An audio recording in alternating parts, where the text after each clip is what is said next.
আরে এই তোমার ভাইয়ের নাম আরিফ না? হ্যাঁ। তাড়াতাড়ি উঠো, তোমার ভাইয়ের অ্যাক্সিডেন্ট হয়েছে। হ্যাঁ তাড়াতাড়ি উঠো, তুমি উঠো, আমি তোমাকে সব বলতেছি, ঠিক আছে? তাড়াতাড়ি উঠো, ছকটকে ধরো ধরো ধরো।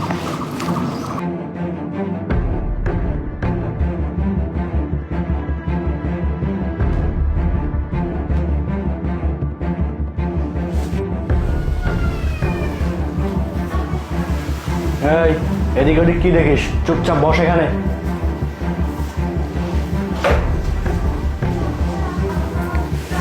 কিন্তু আমার ভাইয়া কোথায়? তোর ভাইয়ার ভিতরে ব্যান্ডেজ চলতেছে, চুপচাপ এখানে বসে থাক।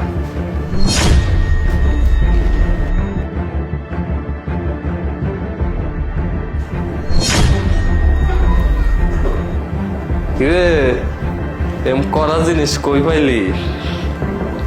আমি তো ভাবছিলাম তুই তোর হামাতের টাকা ফেরত দিতেই পারবি না। আমি তো এখন দেখতেছি